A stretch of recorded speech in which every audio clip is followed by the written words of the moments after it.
हे बघा, या मंत्रालयामध्ये महाराष्ट्रातील वेगवेगळ्या भागातून लोक येत असतात. प्रत्येकाचं राजकीय अटॅचमेंट असते याच्यातला भाग नाही, पण पर्सनल लोक जे येतात अधिकारी जागेवर मिळाले नाही तर त्यांना होणारा त्रास, एक तर त्यांची राहण्याची सोय नसते. त्यांना असं वाटतं की मी मंत्रालयात गेलो तो माझा कागद ते घेतील किंवा माझा अर्ज ते घेतील, काहीतरी कारवाई करतील आणि मला न्याय मिळेल.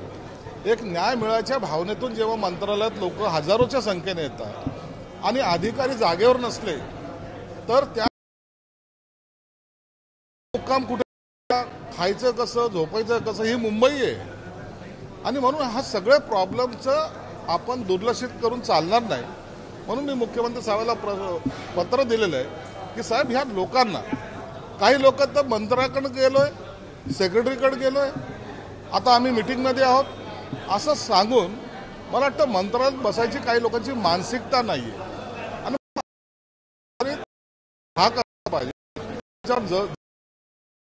आणि लोकांचे मुख्यमंत्री साहेब 24/7 लोकांना भेटतायत, बोलतायत, काम करतायत, परंतु त्याच्या खाली अधिकारी जर त्या मुवमेंटला मूव्ह करत नसेल तर मला वाटतं याचा वाईट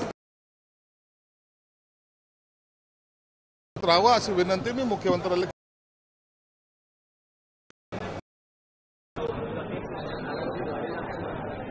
हा सगळा काही राजकीय डावपेच नाहीये.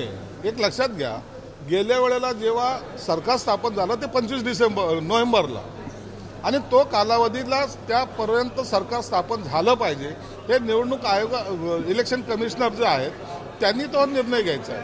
म्हणून निवडणुका त्याच्या अगोदर ह्या झाल्या पाहिजेत हे इलेक्शन कमिशनर ठरवणार आहे, ते तारीख देणार आहे. निवडणूक पुढे ढकलण्याचा नाहीये आणि आम्हाला त्यात इंटरेस्ट पण नाही. संजय राऊत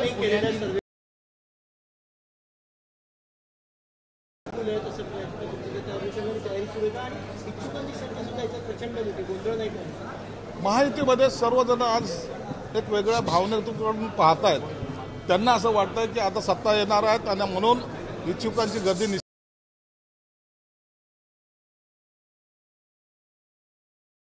त्यांनी म्हणून ठरवणार आहेत. आणि या संदर्भात मध्ये मला वाटतं उमेदवारांचे घोषणा सुद्धा एक 15-20 दिवस त्या कालावधीच्या नंतर या घोषणा सुद्धा केल्या जाणार आहेत. संजय राऊत असं म्हणतायत की ज्या पद्धतीने संदीपान भुमरे असतील, त्याबरोबर भारती पवार असतील, जे खासदार पडलेले आहेत यांना देखील मोठ्या प्रमाणामध्ये सुरक्षा दिली जाते. या सुरक्षेचा भार आहे तो सरकारवर पडतोय, खर्च देखील सरकारला करावा. संदीपान भुमरे हे गेल्या वेळेला कॅबिनेट मंत्री होते, आज ते खासदार आहेत. अनेक लोकांना जे काही सिक्युरिटी दिल्या जातात त्याचा निर्णय ही पोलीस दलातील जी कमिटी आहे ती घेत असते. म्हणून कुणाला संरक्षण द्यायचं, कुणाला द्यायचं नाही हे सरकारपेक्षा ते कमिटी ठरवते, त्यांना त्या पद्धतीने संरक्षण दिलं जातं. संजय राऊत सारख्या बिनकामाच्या माणसाला सुद्धा जे काही संरक्षण दिलेलं आहे ते आम्ही दिलेलं नाही, तर ते कमिटीने, पोलीस दलाने दिलेले. नसता संजय राऊतचं सुरक्षा आम्ही कधीच काढून घेतली असते. पण याच्यामुळे खर्च आहे तो ताण वाढतो, खर्चाचा ताण वाढतो.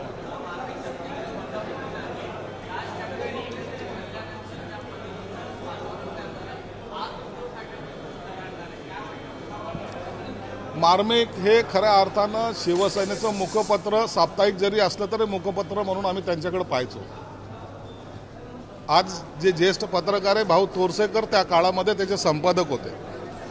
आणि मार्मिक हातात पडल्यानंतर ज्या काही उठाव किंवा ज्या काही लढाया महाराष्ट्रामध्ये सुरू झाल्या, या मुंबईमध्ये सुरू झाला, त्याला एकमेव मार्मिक हे कारणीभूत होतं. शिवसेना प्रमुख स्वतः त्याच्यामध्ये कार्टून काढायचे, स्वतः लेखही लिहायचे. म्हणून मार्मिकसाठी आमचा एक वेगळा दृष्टिकोन आहे.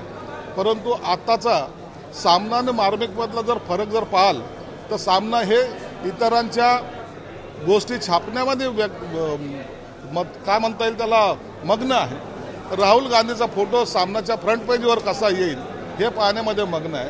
परंतु मार्मिकमध्ये टीका ही इतक्या जहरील पद्धतीने केली जायची की सरकारला त्याची दखल घ्यावी लागत होती. म्हणून आम्ही त्यांना शुभेच्छा देतो. नगर अध्यक्ष पदावर आहे ते 2.5 वर्षापासून 5 वर्ष केलेलं, 5 वर्ष केलं. ग्रामीण भागातून करत किती फायदा होईल या सगळ्या संदर्भात? बघा, काम करताना एखाद्या नगराध्यक्षाला 2.5 वर्षाच्या कालखंडामध्ये त्यांनी कामाचा तो जो आलेख किंवा जो काय आपली प्रगती पुस्तक तर देऊ शकत नाही, म्हणून त्याला पूर्ण वेळ कालावधी मिळावा म्हणून सरकारने जी एक चांगली घोषणा केलेली आहे.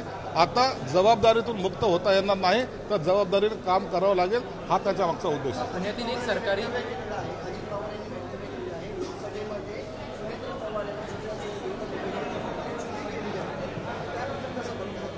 राजकारणामध्ये थोड्या बहुत चुक्या होत असतात.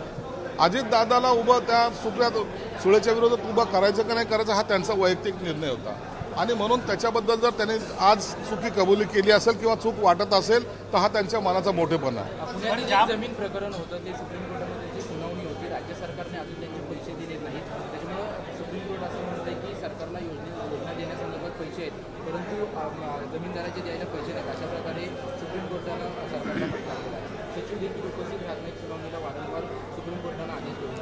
निश्चित त्याची सरकारने दखल घेतली असेल, परंतु एक लक्षात घ्या, कोणतीही योजना असेल, कोणताही प्रोजेक्ट असेल, पूर्ण करायचा सरकारचा मनोदय असेल. म्हणून बाळासाहेब ठाकरे समृद्धी महामार्ग 1000 किलोमीटरचा या सरकारने भूसंपादन करून पूर्ण केलेला आहे. हे सुद्धा उदाहरण लोकांच्या समोर आली पाहिजे. म्हणून त्यामध्ये काय दिरंगाई झाली याचा सरकार निश्चित विचार करेल. जागा वाटपासंदर्भामध्ये कधीपर्यंत निर्णय होईल? कारण की तुम्ही गेल्या वेळेस म्हणाला होता की लोकसभेला जागा उशिरा दिल्यामुळे याचा फटका पडला, त्यामुळे विधानसभेला हा फटका पडू नये यासाठी विशेष काळजी आहे का? काय 15 ऑगस्टचं झेंडावंदन झाल्यानंतर खरा लढाईला जी काही सुरुवात करायची त्या संदर्भामध्ये जागा वाटपाचं बैठका या 17 तारखेपासून सुरू होतील. जवळपास या 30 तारखेच्या आतमध्ये आमच्या तिन्ही पक्षाचं जागा वाटपाचं सगळं सत्र पूर्ण होईल. कोणत्या पक्षाला किती जागा मिळतील हे वरिष्ठ नेते सांगतील. त्याचबरोबर तातडीनं त्या भागातील किंवा त्या मतदारसंघामध्ये कोणते कोणते उमेदवार द्यायचे याच्या घोषणेची यादीसुद्धा येत्या 15 तारखेपर्यंत, पुढच्या महिन्याच्या 15 तारखेपर्यंत पहिली यादी येण्याचा सुद्धा संभवता आहे. म्हणून आता निवडणुकीचं वारं ज्या पद्धतीने स्पीडने चाललं आहे त्यामध्ये आम्ही आघाडीमध्ये राहणार आहोत आणि अत्यंत ताकदीनं ही विधानसभा जिंकणार आहोत.